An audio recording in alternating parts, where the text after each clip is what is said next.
नमस्कार. Prime time महाराष्ट्रामध्ये मी सुहास आपल्या सगळ्यांचं स्वागत करतो. अजित पवारांच्या निधनानंतर महाराष्ट्रामध्ये आता शरद पवार आणि देवेंद्र फडणवीस यांच्या संघर्षाचं डोकं आता पुन्हा एकदा वर आलेलं आहे. शरद पवारांनी आज जे एक स्टेटमेंट केलंय, एक विधान केलेलं आहे, ते अगदी थेट केलेलं आहे आणि त्यामुळे हा संघर्ष आता वाढणार याची लक्षणं दिसू लागली आहेत. आता या सगळ्यावर देवेंद्र फडणवीस उत्तर देणार का? दिलं तर ते काय उत्तर देतील, कसं देतील हे बघणं फार महत्त्वाचं ठरणार आहे. पण देवेंद्र फडणवीस आणि शरद पवार यांच्या संघर्षाला 2014 पासूनची एक पार्श्वभूमी आहे, ती नेमकी काय आहे हे सगळं आपण बघणार आहोत या व्हिडिओमधनं. तुम्हाला व्हिडिओ आवडला तर तो लाईक करा, शेअर करा, आमचं चॅनल सबस्क्राईब करायला विसरू नका.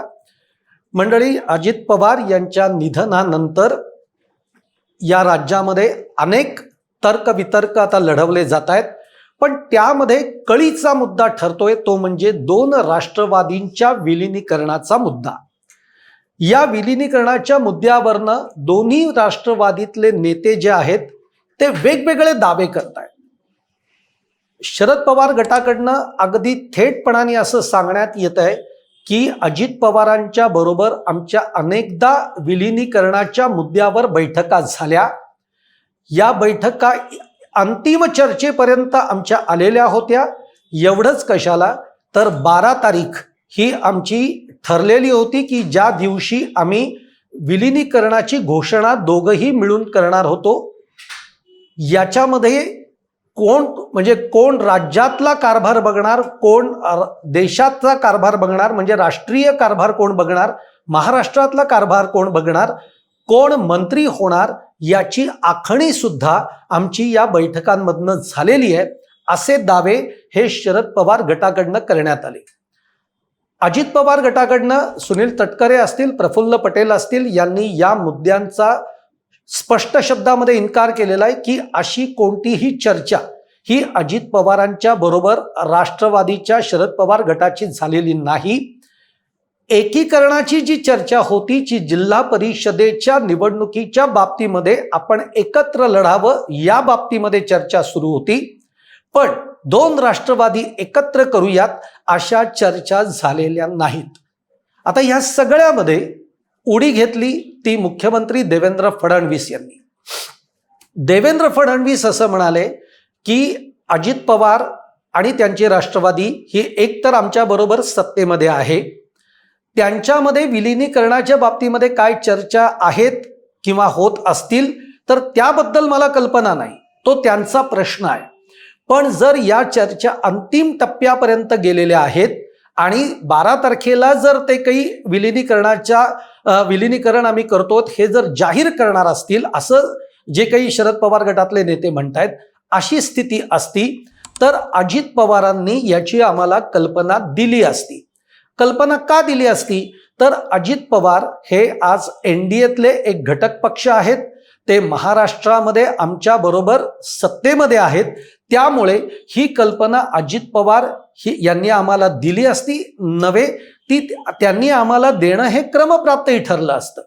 अशा पद्धतीचं विधान हे देवेंद्र फडणवीस यांनी केलं आणि त्यानंतर आज शरद पवारांनी देवेंद्र फडणवीसांच्या या विधानाला काउंटर करणारं विधान केलंय की विलिनीकरणाच्या मुद्द्यावर आमची चर्चा झालेली होती. याबाबत देवेंद्र फडणवीस किंवा भाजपला कल्पना देण्यात आली होती का नव्हती या बाबतीत आम्हाला माहिती नाही, परंतु याची कल्पना देण्याची काही गरज नव्हती. हा पूर्णतः राष्ट्रवादीचा मुद्दा होता आणि त्यामुळे विलिनीकरणाच्या मुद्द्यावर देवेंद्र फडणवीसांना बोलण्याचा अधिकार नाही अशा स्पष्ट शब्दामध्ये शरद पवार यांनी हे म्हणजे देवेंद्र फडणवीसांचे सगळे जे मुद्दे होते ते झुगारून लावलेले आहेत आणि थेट त्यांनी हे विधान केलेलं आहे. आता इंटरेस्टिंग ही गोष्ट आहे की देवेंद्र फडणवीस याला उत्तर देतात का, आणि देत असतील तर ते काय देणार आहेत, कसं देणार आहेत. पण मुद्दा असा आहे की आता हे सगळा संघर्ष आता डोकं वर का काढतोय हा तुम्हा आम्हाला सगळ्यांना निश्चित प्रश्न पडला असेल. मुळामध्ये शरद पवार आणि देवेंद्र फडणवीस यांच्यातला संघर्ष किंवा यांच्यातला शह हा काही नवीन नाही आहे. एक लक्षात घ्या, राजकारणामध्ये जे दिसतं तसं राजकारण कधीच नसतं. जे दिसत नाही तिथे खरं राजकारण सुरू झालेलं असतं. आज तुम्ही 2014चा जर का इतिहास बघितला 2014 पासून, तर 2014 मध्ये देवेंद्र फडणवीस हे जे कुणालाही नाव परिचित नव्हतं असे मुख्यमंत्री म्हणून त्यांचं नाव समोर आलं आणि त्याच काळामध्ये शरद पवारांच्या एकसंध राष्ट्रवादीनं भाजपला पाठिंबा दिला. तो बाहेरून पाठिंबा दिला, पण लगेचच काही काळातच शरद पवारांच्या हे लक्षात आलं की देवेंद्र फडणवीसांचं राजकारण हे इतर नेत्यांसारखं, म्हणजे मग ते विलासराव देशमुख असतील, गोपीनाथ मुंडे असतील, यांच्यासारखं हे मवाळ राजकारण नाही आहे, तर याच्यामध्ये कुठेतरी एक सुडाचं राजकारण आहे. कारण 2014 मध्ये देवेंद्र फडणवीसांनी असा एक उल्लेख केला होता की आता शरद पवारांचं राजकारण संपलेलं आहे आणि तिथनंच शरद पवारांनी ही सगळी चाल काय आहे ती ओळखलेली होती. आणि मग नंतर पुन्हा शिवसेना सत्तेमध्ये आली आणि मग 2014 ते 2019 शिवसेनेच्या बरोबर युतीमध्ये देवेंद्र फडणवीसांनी कारभार केला. अर्थात या युती सरकारनी चांगला कारभार केला, देवेंद्र फडणवीसांच्या नेतृत्वामध्ये तो कारभार झाला आणि मग 2019 मध्ये जेव्हा निवडणुका लागल्या तेव्हा मतदारांनी युतीला भरभरून मतं दिली आणि मॅन्डेट या दोघांनी पुन्हा सत्तेत यावं, म्हणजे शिवसेना आणि भाजपाने सत्तेत यावं असं मॅन्डेट लोकांनी दिलेलं होतं. परंतु या वेळेला मुख्यमंत्री पदाचा एक मुद्दा समोर करत उद्धव ठाकरेंनी भाजपला सांगितलं की जर आता 2.5 वर्ष तुमचा मुख्यमंत्री 2.5 वर्ष आमचा मुख्यमंत्री असं असेल तरच आपण पुढे एकत्र चालूयात. परंतु तसं भाजपकडनं झालं नाही, भाजपनी त्या गोष्टीला स्वीकारलं नाही आणि मग दुसरीकडे उद्धव ठाकरेंनी इतर चाचपण्या सुरू केल्या. मग राष्ट्रवादी शरद पवारांच्या बरोबर त्यांची बोलणी चालू झाली, शरद पवारांनी पुढाकार घेऊन काँग्रेस बरोबर बोलणी चालू केली. ही एकीकडे ज्याला गणित जुळवणं म्हणतो, संख्या जुळवणं, आकडे जुळवणं, हा खेळ पडद्यामागून सुरू झाला.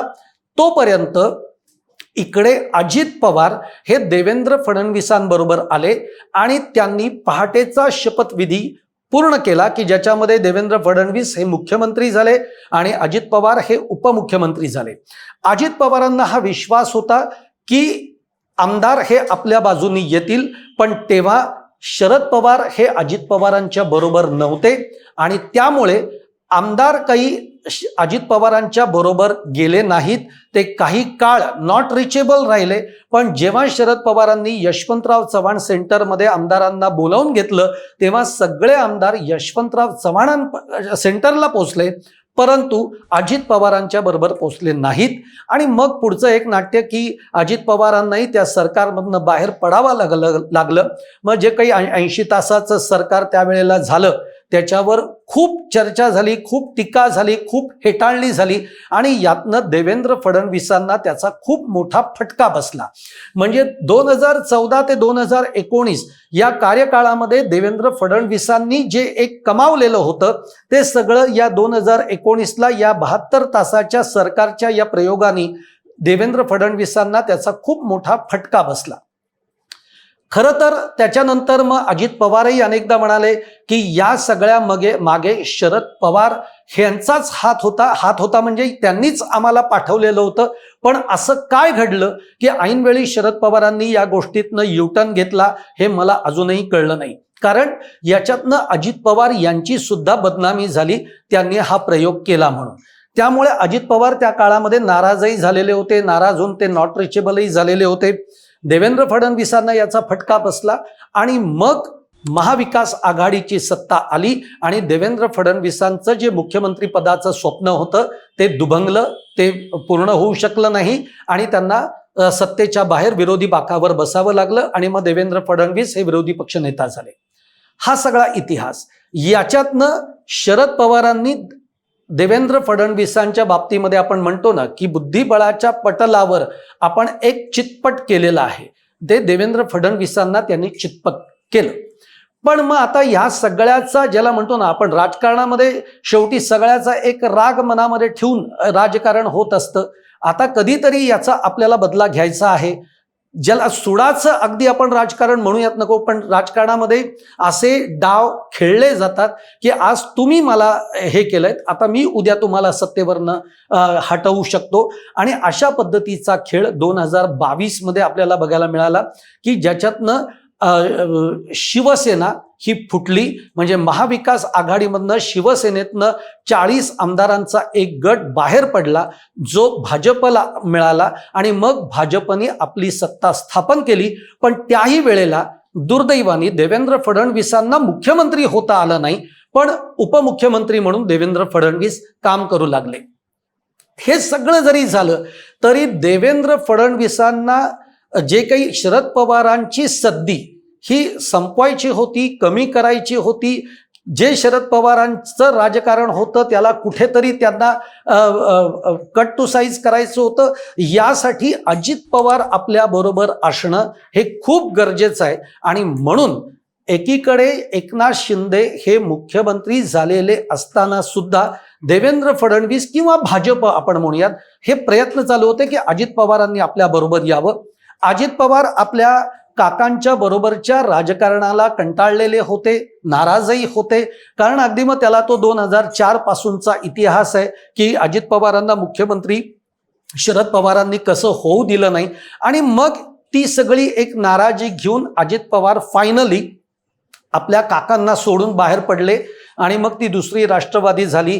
मग राष्ट्रवादीचं सुद्धा पुन्हा नाव चिन्ह हे सगळं अजित पवारांकडे आलं. आणि याच्यातनं मग मात्र शरद पवारांच्या राजकारणाला कुठेतरी एक ब्रेक लागल्यासारखा बघायला मिळालं. म्हणजे इथे डाव जिंकला तो फडणवीसांनी जिंकला. असे 2 ते 3 घटना आपण बघतोय.